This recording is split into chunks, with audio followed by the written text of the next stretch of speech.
اعوذ باللہ من الشیطان الرجیم بسم اللہ الرحمن الرحیم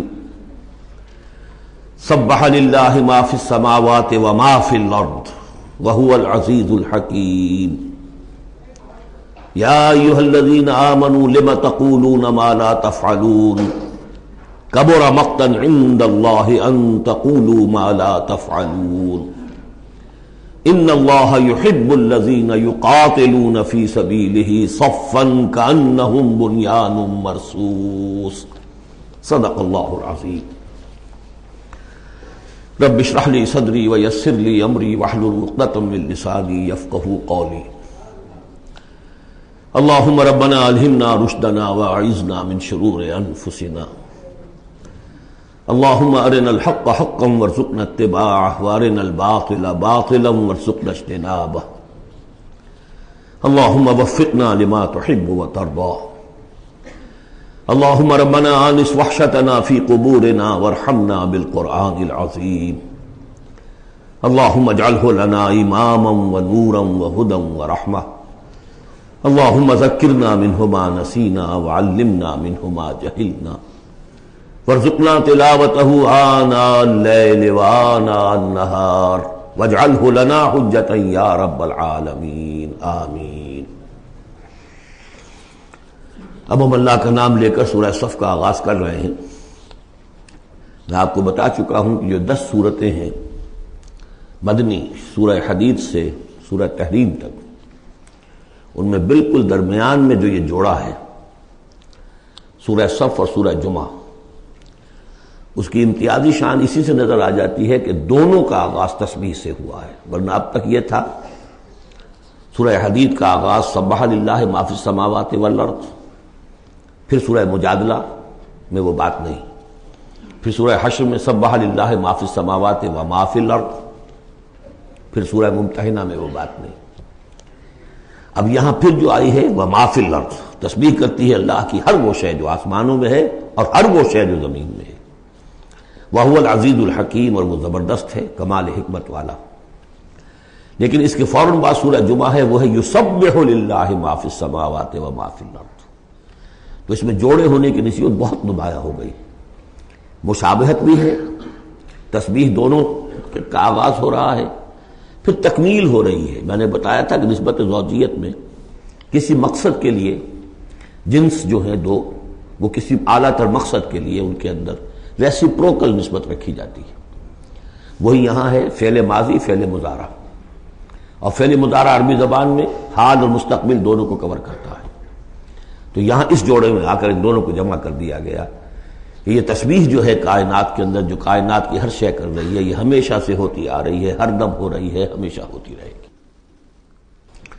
یہ سورہ مبارکہ جیسا کہ میں نے کل آپ کو بتایا تھا، سورہ حدید کی جو آیت ہے، جس کو میں نے عرض کیا تھا، اگرچہ وہ لفظ اچھا نہیں ہے، عریاں اور ننگا، واقعتاً یہ ہے کہ پورا عریاں اور ننگا فلسفہ انقلاب سورہ حدید کی آیت نمبر 25 میں ہے۔ انقلاب کس لیے لایا جاتا ہے؟ فرانس کا ریولوشن کیوں آیا تھا؟ ظلم ہے، بادشاہ لوگ بیٹھے ہوئے ہیں، عیش کر رہے ہیں، لوگ کسان ہیں، مزدور ہیں، وہ کام کرتے ہیں، ٹیکس دیتے ہیں، یہ عیاشیاں کرتے ہیں بدمعاش لوگ، ظلم ہے، ختم ہونا چاہیے۔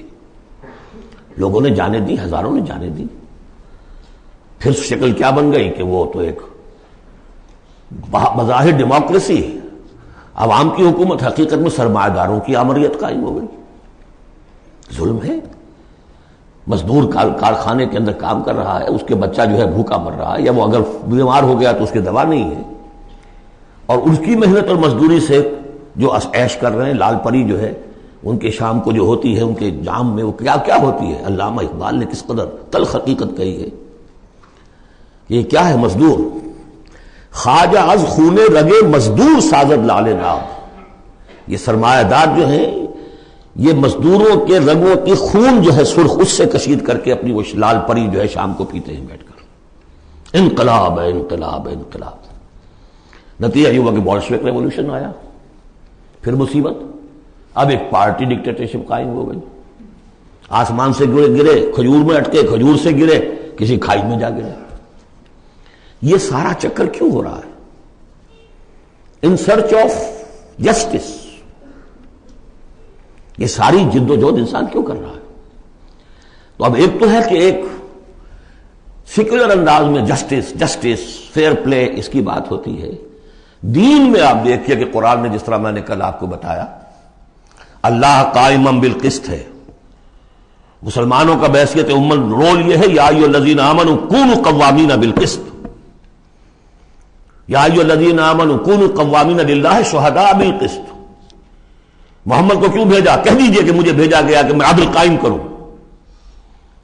اور اب جو آیت آ گئی، ہم نے تمام رسول اسی لیے بھیجے، کتابیں اسی لیے بھیجیں، میزان اسی لیے نازل کی.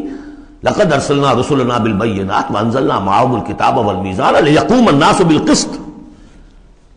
لوگوں نے کیا کیا؟ نبی آ گئے، انہیں پوجنا شروع کر دیا. باقی ظلم کا ظلم جھو کر تو چل رہا ہے، انہیں پوج لو، خدا کا بیٹا بنا دو، کچھ اور بنا دو، اور یہ اللہ آئے ان کو جو بھی چاہو بنا دو. لیکن نظام ظالمانہ قائم رہا دنیا میں. یہ محمد عربی کا کمال ہے، انہوں نے آ کر نظام کو بدلا ہے. در حقیقت یہ جو تکمیل ہوئی ہے اس پروسیس کی، اس لیے آپ رسول کامل ہیں، آخری رسول اور کامل رسول، جنہوں نے آ کر نظام عدل و قسط کو بالفعل برپا کیا. چنانچہ وہ جو ایک عام قانون آیا، پھر اس میں اتنی ننگی بات، لوہا استعمال ہو سکتا ہے، طاقت استعمال ہوگی ظلم کے خاتمے کے لیے، اور ان تمام جتنی بھی ناانصافیاں ہیں ان کو ختم کر دیں. اگرچہ یہ لوہا کسی طریقے سے استعمال ہوگا، یہ لوہا خودکشی کے کام بھی آ سکتا ہے. خودکشی نہیں کرنی ہے، اس کے کچھ شرائط ہیں، اس کے ضوابط ہیں. پہلے کوئی طاقت فراہم کرو، پہلے کوئی نظریہ عام کرو، جو لوگ نظریہ قبول کر لیں انہیں جمع کرو، انہیں منظم کرو، انہیں ٹرین کرو، انہیں قوت بناؤ، پھر باطل سے ٹکراؤ. اگر ایسے کھڑے ہو جاؤ گے تو خودکشی ہو جائے گی، نعرہ مارا اور خودکشی ہوگی. بہرحال وہ جو ننگا انقلابی نظریہ ہے وہ حضور کی شخصیت کے ضمن میں اس آیت میں آ کر اب وہ واحد کے صیغے میں آ گیا. هو الذی ارسل رسولہ بالہدی ودین الحق لیظہرہ علی الدین کلہ. سورہ توبہ میں بھی آ چکی، سورہ فتح میں آ چکی. اب اس سورہ مبارکہ کا مرکزی مضمون وہی ہے، لیکن اس کے یوں سمجھ لیجئے کہ یہ اس کے 4 حصے کر لیجئے، 4 آیتیں، پھر 4 آیتیں، پھر 4 آیتیں. پہلی 4 آیتیں تمہیدی بھی ہیں، اور ایک اعتبار سے اس میں اصل میسج آ گیا ہے. دوسری 4 آیتوں میں سابقہ امت مسلمہ یعنی یہود کا طرز عمل ہے. تیسری آیت میں بعثت محمدی کا مقصد اور اس کے لیے مسلمانوں کو دعوت جہاد. 12 آیتیں یہ ہو جائیں گی. 2 آیتیں پھر بڑی خاص قسم کی ہیں کہ جو لوگ اس صورت کے پیغام کو قبول کریں اور اختیار کر لیں ان کے کیا کیا مدارج ہیں، دنیا میں کیا ہے، آخرت میں کیا ہے. بسم اللہ الرحمن الرحیم. سبح للہ ما فی السماوات وما فی الارض وہو العزیز الحکیم. اب آ رہی ہے بات بالکل دو ٹوک، وہی جو میں نے کہا تھا ان تمام صورتوں میں ہے زجر، توبیخ، جھنجھوڑنے کا انداز. کیا ہو گیا مسلمانوں تمہیں؟ یا ایھا الذین آمنوا ما لکم لم تقولون ما لا تفعلون. تمہیں کیا ہو گیا ہے مسلمانوں، تم جو کہتے ہو وہ کرتے نہیں؟ کیوں کہتے ہو جو کرتے نہیں؟ ایمان اللہ پر اور اس کے حکم پاؤں تلے، ایمان رسول کا، محبت اور عشق کے دعوے اس کے سنتوں یہ دجیاں بکھیر دو. کیا ہے اس وقت نہیں تھا یہ. میں نے کہا وہاں تو ذرا سی کمی آئی تھی، ابھی اوسط کچھ گرا تھا، اس کے اوپر یہ پکڑ آ رہی ہے. تو آج سوچئے کہ آج اگر کہیں قرآن نازل ہو جائے اور آج اگر کہیں محمد رسول اللہ آ جائے تو اس امت کو دیکھ کر کیا کہیں گے کہ میری امت ہے. یہ 1.5 ارب انسان میری امت ہے. لما تقولون ما لا تفعلون کبر مقتا عند اللہ ان تقولوا ما لا تفعلون. بڑی شدید بیزاری کی بات ہے اللہ کے نزدیک کہ تم کہو جو کرتے نہیں. اب بتائیے اس سے بڑی زجر و توبیخ کیا ہوگی؟ اچھا معلوم ہوتا ہے کہ شاید کچھ لوگوں نے محبت رسول کے دعوے کیے ہوں گے. جاننا چاہتے ہو اللہ کو کون محبوب ہیں؟ ان اللہ یحب الذین یقاتلون فی سبیلہ صفا کانہم بنیان مرصوص. اللہ کو تو محبوب ہیں اپنے وہ بندے جو صفیں باندھ کر، اور صفیں بھی ایسی بنیان مرصوص. آج کل کا تصور کیجئے ری انفورسڈ کانکریٹ والز جو بڑے بڑے ڈیمز کی بنائی جاتی. اس زمانے میں بھی تھا، چنائی کر کے پھر تانبا اس کے اندر جو ہے وہ پگھلا کر جو ہم دیکھ آئے ہیں ذوالقرنین کے معاملے میں، آتونی افرغ علیہ قطرہ، اب وہ جو ہے وہ فورٹیفائڈ ایسی صفیں. آج ایک صاحب نے توجہ دلائی، اسی کا عکس ہونا چاہیے ہماری جب نماز کے اندر صف بندی ہوتی ہے، کوئی خلا نہیں ہونا چاہیے. حضور نے فرمایا کہ شیطان کھڑا ہوتا ہے بیچ میں، پھر کندھے سے کندھا ملا ہونا چاہیے، لیکن ہمارے ہاں اس کا کوئی اہتمام نہیں ہوتا. ہمارے ہاں اہل حدیث حضرات کو اہتمام کرتے ہیں، لیکن یہ ہے کہ کندھے سے کندھا ملنا اور پاؤں کے محاذات ایک ہونے چاہیے، آگے پیچھے نہ ہو. بہرحال یہ ضرورت ہے اس کی، ائمہ کو بھی کرنی چاہیے کوئی نہ کوئی توجہ. تو یہ اصل میں سمم بونم ایک اصطلاح ہے فلسفے کی، کہ ہر فلسفہ اخلاق میں ایک تصور ہوتا ہے خیر اعلیٰ، the highest good, highest virtue کیا ہے. آپ ایک فلسفہ دیتے ہیں اخلاق کا، اس کی روح سے سب سے بڑی نیکی کون سی ہے، تو جان لیجئے اسلام میں سمم بونم، اسلام کے خیر اعلیٰ قتال فی سبیل اللہ ہے. ان اللہ یحب الذین یقاتلون فی سبیلہ صفا کانہم بنیان مرصوص. اب سوچ لو، دیکھ لو، سوچ سمجھ کر قدم رکھو. جس کو ہو جان و دل عزیز اس کی گلی میں جائے کیوں. اس راستے پر آنا ہے تو یہ سمم بونم ہے. یہ 4 آیتیں ہو گئیں تمہید کی. 4 آیتیں ہیں اب. بنی اسرائیل نے کیا کیا اللہ کے جلیل قدر پیغمبروں کے ساتھ. وَإِذْ قَالَ مُوسَىٰ لِقَوْمِهِ يَا قَوْمِ لِمَ تُؤْذُونَنِي وَقَدْ تَعْلَمُونَ أَنِّي رَسُولُ اللَّهِ إِلَيْكُمْ. یاد کرو جب کہ کہا موسیٰ نے اپنی قوم سے، اے میری قوم کے لوگوں کیوں مجھے ایذا دے رہے ہو، کوفت پہنچا رہے ہو، تکلیف دے رہے ہو. وَقَدْ تَعْلَمُونَ أَنِّي رَسُولُ اللَّهِ إِلَيْكُمْ، جبکہ تم جانتے ہو میں اللہ کا رسول ہوں. میرے نزدیک یہاں رسول بمانی نبی کے ہے. حضرت موسیٰ بنی اسرائیل کے لیے نبی تھے، رسول نہیں. رسول تھے الی فرعون. جہاں کہیں ذکر آیا بحیثیت رسول الی فرعون وملئہ، الی فرعون وملئہ، الی فرعون وملئہ، کیونکہ رسول کے بعد قاعدہ یہ ہوتا ہے کہ پھر رسول کی بات نہ مانے تو قوم ہلاک کی جاتی ہے. حضرت موسیٰ کی بات نہیں مانی، 4 کے سوا ہلاک نہیں کی گئے. تو حضرت موسیٰ کی حیثیت بنی اسرائیل کے لیے نبی کی ہے، لیکن آل فرعون کے لیے وہ رسول تھے. مانو مجھے اور میرے ساتھ واپس کرو ان کو، بنی اسرائیل کو. وقت تعلمون انی رسول اللہ علیکم، یہاں تو میں اللہ کا نبی ہوں. فلما زاغوا، جب وہ کج ہو گئے، ٹیڑھے ہو گئے، ازاغ اللہ قلوبہم، اللہ نے بھی ان کے دلوں کو ٹیڑھا کر دیا. یہ بہت اہم آیت ہے جو قرآن مجید میں جتنی مرتبہ آیا اللہ نے انہیں گمراہ کر دیا، اللہ نے مہر لگا دی. تو کبھی اللہ ابتداءً مہر نہیں لگاتا، پہلے انسان ٹیڑھا خود ہوتا ہے، لیکن جب اس کے ٹیڑھ پن ایک حد تک چلا جاتا ہے، he reaches the point of no return, then Allah puts a seal on his heart. اس کے بعد نہیں آ سکتا. تو جب وہ ٹیڑھے ہو گئے اللہ نے ان کے دلوں کو بھی ٹیڑھا کر دیا. واللہ لا یہدی القوم الفاسقین، اللہ فاسقوں کو زبردستی ہدایت نہیں دیتا. اب اس میں ہم پڑھ چکے ہیں سورہ مائدہ میں، اصل میں وہ ایذا ہے.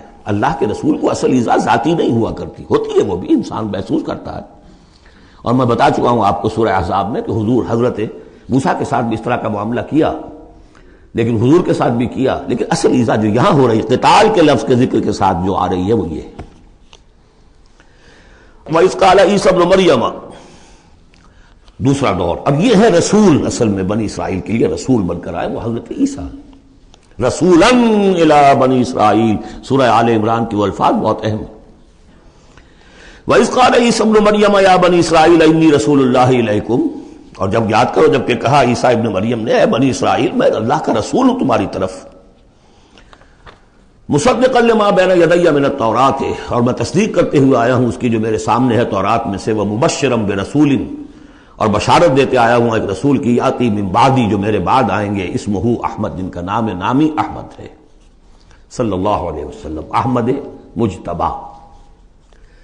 فلما جاءہم بالبینات، یہ وہی حضرت عیسیٰ کے بارے میں جب وہ آئے کھلی نشانیاں لے کر، معجزے لے کر، عظیم ترین معجزے لے کر، قالوا ھذا سحر مبین، انہوں نے کہہ دیا یہ تو سحر مبین ہے.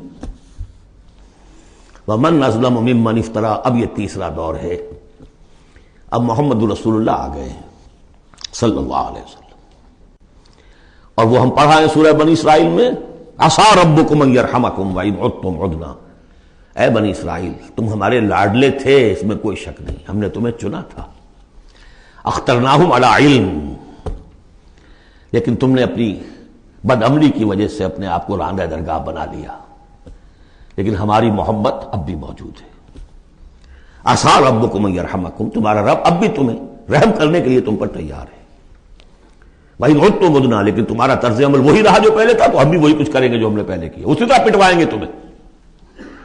نبوکدنضر سے پٹوایا اور گریک سے پٹوایا، اسیرین سے پٹوایا، رومن سے پٹوایا، اور اب اس صدی میں آ کر جرمن سے پٹوایا۔ 60 لاکھ 6 ملین، واللہ اعلم۔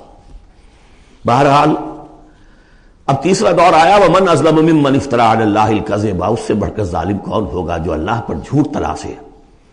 وَهُوَ يُدْعَىٰ إِلَى الْإِسْلَامِ، پرایا جا رہا اسلام کی طرف، اب محمد رسول اللہ انہیں دعوت دے رہے ہیں۔ وَاللَّهُ لَا يَهْدِي الْقَوْمَ الظَّالِمِينَ، اللہ ایسے ظالموں کو زبردستی ہدایت نہیں دیتا۔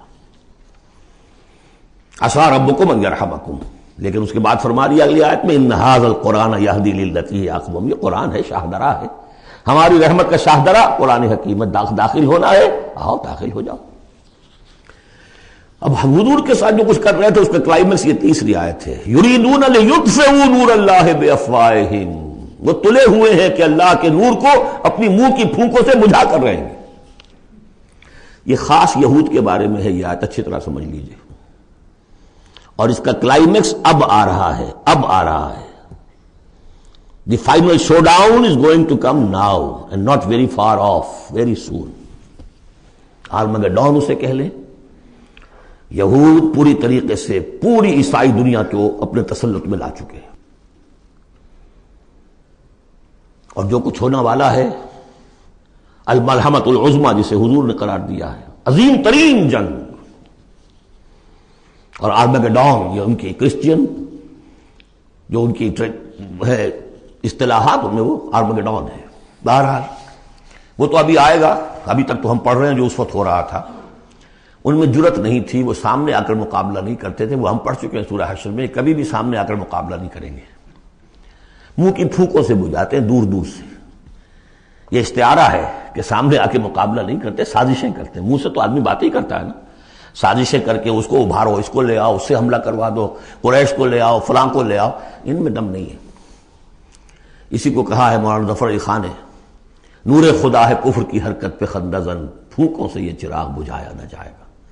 یریدون لیطفئوا نور اللہ بافواہہم واللہ متم نورہ ولو کرہ الکافرون، اللہ اپنے نور کا اتمام فرما کر رہے گا، خواہ یہ کافروں کو کتنا ہی ناگوار ہو۔ یہ جو ہے آیت آئی ہے اس سے پہلے سورہ توبہ میں، یریدون ان یطفئوا نور اللہ بافواہہم ویابی اللہ الا ان یتم نورہ ولو کرہ الکافرون، اتنا سا فرق ہے، باقی آیت جو کی تو ہے۔ اب تیسرا حصہ ہے سورت کا، اب حضور کی بعثت کس لیے ہوئی؟ هو الذی ارسل رسولہ بالہدی ودین الحق لیظہرہ علی الدین کلہ۔ یہ خاص آیت میں آپ کو بتا چکا ہوں کہ انبیاء کی بعثت، رسولوں کی بعثت کے لیے بشیر، نذیر اور مذکر، مربی، معلم، یہ سارے الفاظ، شاہد، یہ سب مشترک ہیں۔ یہ صرف محمد رسول اللہ کے لیے ہے، اور 3 دفعہ ہے۔ وہی ہے اللہ جس نے بھیجا اپنے رسول کو صلی اللہ علیہ وسلم، الہدا، کامل ہدایت نامہ جو ان پر کامل ہو گیا، اور دین حق، وہ میزان جو دی گئی تھی تمام انبیاء کو، وہ میزان اب کامل ہو کر دین حق، سچا، مکمل، عادلانہ، مبنی بر عدل و قسط نظام زندگی ہے جو اب بن گیا۔ کس لیے بھیجا ہے؟ لیظہرہ، سے غالب کریں، یہ نہیں وہ پامال رہے اور 30 لاکھ لوگ حج کرتے رہے، بس اللہ خیر صلی اللہ۔ رہ گئی رسم اذاں روح بلالی نہ رہی، فلسفہ رہ گیا تلقین غزالی نہ رہی۔ یہ 30 لاکھ آدمی اگر کفن باندھ لیں اپنے سر سے تو دنیا میں انقلاب آ جائے گا نہ آ جائے؟ حج کریو، رمضان کا عمرہ کراؤ، ریچولز، نئے ریچولز، حرام سے کمائی کرو اور عمرے کرو۔ هو الذی ارسل رسولہ بالہدی ودین الحق لیظہرہ علی الدین کلہ ولو کرہ المشرکون۔ مشرکوں کو تو یہ پسند نہیں ہوگا، مشرک چاہیں گے توحید کا نظام قائم ہو جائے، اللہ کی حکومت پوری زندگی پہ قائم ہو جائے۔ اب مشرک کون ہے؟ مشرک صرف بت پرست نہیں ہے، سب سے بڑا مشرک وہ ہے جو کہ ہیومن ساورنٹی کا اعلان کر رہا ہے، وہ تو خدائی کا اعلان کر رہا ہے۔ بت پرست نے تو یہی سمجھا ہوگا یہ کوئی دیوی ہے، دیوتا ہے، کوئی ہماری سفارش کر دے گا. اس کے علاوہ وہ تو خدا بن رہے ہو تم کہ ہم حاکم ہیں. یہ دعویٰ تو نمرودیت کا دعویٰ ہے، یہ دعویٰ تو فرعونیت کا دعویٰ ہے. حاکم ہم ہیں. الیس لی ملک مصر وہذہ الانہار تجری من تحتی. فرق یہ ہے کہ وہ ایک شخص ہوتا تھا، اب پوری قوم ہے، بس اب کچھ بھی نہیں. وہ کبھی پسند نہیں کر سکتے. تصادم ہونا ناگزیر ہے، جہاد کرنا پڑے گا، کشمکش کرنی پڑے گی. اب وہ کون کریں گے؟ جو اللہ کو ماننے کا دعویٰ کرے اور رسول کو ماننے کا دعویٰ کرے. اگلی آیت پڑھ لیجئے. یا ایھا الذین آمنوا هل ادلکم علی تجارۃ تنجیکم من عذاب الیم. اے ایمان کے دعوے دارو، کیا میں تمہیں بتاؤں وہ تجارت جو تمہیں دردناک عذاب سے چھٹکارا دلا دے. تؤمنون باللہ ورسولہ وتجاہدون فی سبیل اللہ باموالکم وانفسکم. ایمان لاؤ اللہ پر جیسے کہ ایمان لانے کا حق ہے. سورہ نساء میں بھی پڑھ چکے ہم. یا ایھا الذین آمنوا آمنوا باللہ ورسولہ والکتاب الذی نزل علی رسولہ. سورہ حجرات میں ڈیفینیشن مومن کی یہی ہے، انما المؤمنون الذین آمنوا باللہ ورسولہ ثم لم یرتابوا وجاہدوا باموالہم وانفسہم فی سبیل اللہ. تؤمنون باللہ ورسولہ وتجاہدون فی سبیل اللہ باموالکم وانفسکم ذالکم خیر لکم ان کنتم تعلمون یغفر لکم ذنوبکم ویدخلکم جنات تجری من تحتہا الانہار. وہ تمہارے لیے تمہارے گناہ بخش دے گا، تمہیں داخل کرے گا ان باغات میں کہ جن کے نیچے نہریں بہتی ہوں گی، اور ان باغات میں مسکن دے گا، مساکن طیبہ، بہت پیارے، بہت اعلیٰ، فی جنات عدن، ریزیڈینشل گارڈنز میں. ذالک الفوز العظیم. یہی بڑی کامیابی ہے. یہ بہت اہم نکتہ ہے. بندہ مومن کی نگاہ اس کامیابی پر جمی ہونی چاہیے، دنیا کی کامیابی پہ نہیں، دنیا میں دین کی کامیابی پر بھی نہیں. آپ حیران ہو یہ کیا کہہ رہا ہے؟ نصب العین صرف آخرت. اگر آپ نے دنیا میں کامیابی کو نصب العین بنا لیا تو گڑبڑ ہو جائے گی. پھر آپ کہیں گے یہ تو صحیح طریقے سے کام نہیں ہو رہا تو ٹیڑھے سے کرو، سیدھی انگلیوں گھی نہیں نکل رہا تو ٹیڑھی کرو، بائی ہوک اور بائی کروک، جیسے کوئی ہاکی کا پلیئر چلتا ہے لے کر کیری کرتا ہے. اسی میں تحریکیں گم ہو جاتی ہیں. تحریکوں کے قبرستان بنے ہیں اسی بنیاد پر. تم دیکھو تمہارا فرض یہ طریقہ کار یہ، اس طریقے پہ کام کرتے رہو، نتیجہ نکلے نہ نکلے تمہیں اس سے کوئی بحث نہیں. ہاں طریقہ کار پر نظر ثانی کرتے رہو. ہو طریقہ محمد رسول اللہ سے ماخوذ. اور منہاج لکل جعلنا منکم شرعۃ ومنہاجا، ہم نے ہر ایک کو تم میں سے شریعت بھی ایک دی ہے، منہاج بھی دیا ہے. منہاج محمدی کیا ہے بولو؟ تو امت محمد ہو صلی اللہ علیہ وسلم. تو یہ بات نوٹ کر لیجئے، بہت اہم ہے. بس تجزیہ کر لیجئے اب تک جو کچھ آیا ہے اس میں، بلکہ اب آخری دو آیتیں بھی پڑھ لیجئے. ایک حیثیت سے یہ 12ویں آیت پر آ کر مضمون مکمل ہو گیا. ذالک الفوز العظیم، بڑی کامیابی یہی ہے. البتہ دنیا میں ایک اور بونس کی شکل میں ہے. وَأُخْرَىٰ تُحِبُّونَهَا، ایک اور شے جو تمہیں بہت پسند ہے. اللہ کی نگاہوں میں تو اس کی کوئی حیثیت نہیں، اس لیے کہ اللہ کی نگاہ میں تو اگر وہ کرنا ہی چاہے تو دین حق کو غالب کر دے آنے واحد میں. اللہ تو تمہیں دیکھ رہا ہے بس کہ تم نے کتنی کچھ جانفی شانی کی، کہ چونکہ تمہارا امتحان ہے. لیکن تمہاری نگاہوں میں بہرحال انسان ہو تو بربنائے طبع بشری انسان چاہتا ہے کہ جو کچھ ہم کریں اس کا نتیجہ بھی اگر نظر آ جائے تو کیا کہنے. وَأُخْرَىٰ تُحِبُّونَهَا، اور وہ دوسری چیز اور بھی جس کا جو تمہیں پسند ہے. وہ کیا ہے؟ نصر من اللہ وفتح قریب. اب اللہ کی طرف سے مدد آیا چاہتی ہے اور فتح تمہارے قدم چوما چاہتی ہے.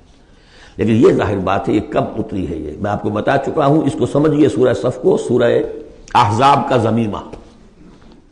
وَبَشِّرِ الْمُؤْمِنِينَ، یہی الفاظ آئے ہیں. اور اے نبی اس کی بشارت دے دیجئے اہل ایمان کو. قول میں حضور کا آپ کو سنا چکا ہوں. آپ نے فرما دیا تھا غزوہ احزاب کے بعد، لن تغزوکم قریش بعد عامکم ھذا، اے مسلمانوں اب اس سال کے بعد قریش تم پر چڑھ کر نہیں آ سکتے، ایگزاسٹ ہو چکے.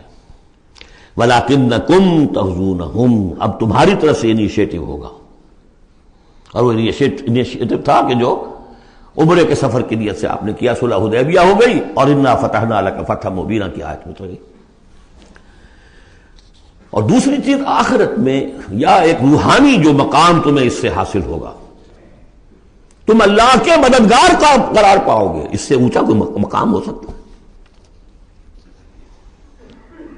یا ایھا الذین آمنوا کونوا انصار اللہ، اگر تم اللہ کے دین کا جھنڈا اٹھانے کے لیے اپنی جانیں لگا رہے ہو تو کس کے مددگار ہو؟ اللہ کا دین ہے، جھنڈا اس کا ہے، اور یہ فرض منصبی اصل تھا محمد کا، تو ان کی بھی مدد ہے۔ من انصاری اللہ آگے آ جائے گا۔ اہل ایمان اللہ کے مددگار بنو، کما قال عیسی ابن مریم للحواریین، جیسے کہ کہا تھا عیسیٰ ابن مریم نے اپنے حواریین سے، من انصاری اللہ، کون ہے میرا مددگار اللہ کی راہ میں۔ دیکھیے جیسے بیعت کی نسبتیں آئی تھیں دو، بیعت حضور سے، بے اللہ سے، لہذا تیسرا ہاتھ اللہ۔ وہی مسئلہ یہ ہے، نصرت اللہ کی، لیکن میری نصرت اللہ کی طرف۔ اللہ کی نصرت کیسے کرو گے؟ میری نصرت کرو اللہ کے راستے میں، محمد رسول اللہ والذین معہ۔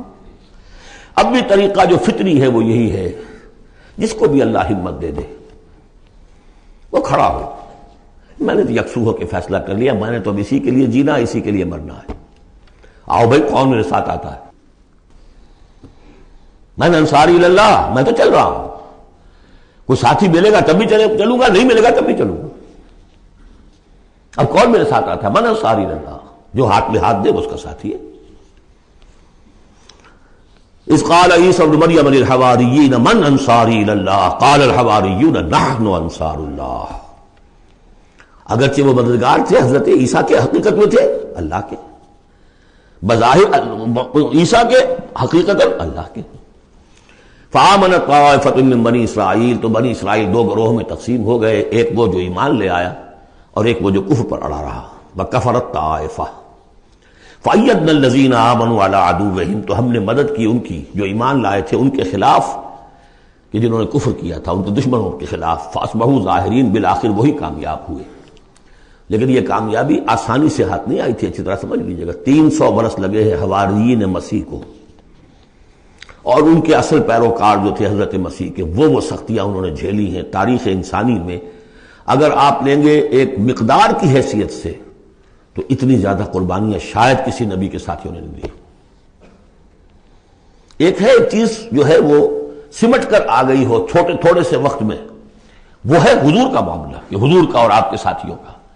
لیکن جتنے طویل عرصے تک اور جس قدر شدید پرسیکیوشن، عام خیال یہی، اور میں بھی اس کا قائل ہوں، کہ جو سورہ یاسین میں جو ذکر ہے، وہ جو 2 رسول بھیجے گئے اور پھر تیسرا بھیجا گیا، وہ اصل میں حواریین مسیح تھے، رسول کے رسول تھے، اللہ کے رسول نہیں تھے براہ راست۔ اسی طریقے سے آپ کو معلوم ہے جو پرسیکیوشنز ہوئی ہیں ان کی، جس طریقے سے انہیں ستایا گیا ہے، جو اصحاب الاخدود تھے وہ بھی عیسائی تھے، جن کو کہ یہودیوں نے جلایا، ابو نواس نے، وہ بھی عیسائی تھے، حضرت مسیح کے ماننے والے۔ اسی طریقے سے یہ 7 سلیپرز کون تھے جو جان بچا کر گئے تھے؟ اصحاب کہف عیسائی تھے۔ رومی شہنشاہیت تھی، بت پرستوں کی شہنشاہیت تھی، اس میں جو کچھ پرسیکیوشن ہوئی ہے وہ تو 300 عیسوی میں پھر رومن امپائر نے عیسائیت قبول کی ہے۔ اس کے بعد سے پھر ظاہر بات ہے، چاہے عیسیٰ کو وہ صحیح طور پر مانتے ہیں، غلط طور پہ مانتے ہیں، عیسیٰ کے ماننے والے ہیں، ہو گیا وہ ایک انتہا کو نکل گئے، وہ دوسری انتہا کو نکل گئے، اور وہ لوگ کہہ رہے اللہ، لیکن مانتے تو ہے نا، یہ انکار کرتے ہیں۔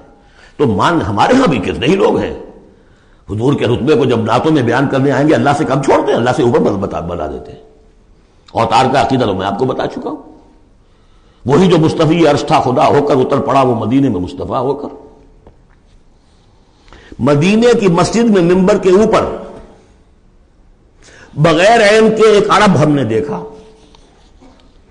عرب میں سے عین نکال دے کیا رہ جائے گا؟ رب۔ کون ہے کہنے والا؟ یہ مسلمان، محمد کا امتی ہے۔ تو یہ جو انتہائیں ہوتی ہیں، غلو ہوتا ہے، یا اہل الکتاب لا تغلو فی دینکم، تو غلو ہم کم ہے، کم کرنے والے۔ کون سا جرم ہے جو پچھلوں نے کیا ہم نے نہیں کیا، سوائے اس کے کہ اس قرآن کی تحریف ہم نہیں کر سکے، اس کے متن کی، بس۔ اور وہ اس لیے کہ اسپیشل پروٹیکشن اللہ کی تھی۔ یہ ہے سورہ صف۔ ایک سورت بھی سمجھ میں آ جائے تو زندگی کا راستہ بالکل واضح ہو جاتا ہے۔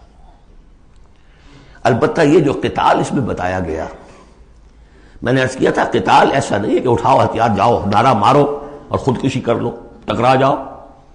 اس کا ایک پروسیس ہے. پہلے اس کے لیے مردان کار چاہیے، ایسے مردان کار جن کے دلوں میں اللہ کی محبت کے سوا دنیا کی کوئی محبت نہ رہ گئی ہو، جو ہم سورہ شورى میں پڑھ چکے ہیں. فما اوتیتم من شیء فمتاع الحیاۃ الدنیا وما عند اللہ خیر وابقى للذین آمنوا وعلی ربہم یتوکلون. طالب آخرت بن چکے ہو، واقعتاً کہنے کی حد تک نہیں، زبانی کلامی نہیں، فی الواقع. پھر ان کے اندر وہ اخلاص اور خلوص، پھر ایک نظم کی پابندی، ایک لیڈر کے ساتھ عہد، جو کہو گے. یہ تقاضے اگر پورے نہیں ہوتے، اور محتدم تعداد کے اندر 2-4 سے تو نہیں ہوگا معاملہ. 4 کا ہوتا معاملہ تو حضرت موسیٰ کے ساتھ بھی تھے، 3-4 تو اور محتدم تعداد، ریکوزٹ نمبر. لہذا اس کو تیار کرنے کے لیے کیا طریقہ کار ہے؟ یوں سمجھیے کہ منہج انقلاب محمدی کے 2 حصے ہیں. اوپر کا حصہ ٹکراؤ، تصادم، وہ سب کو معلوم ہے.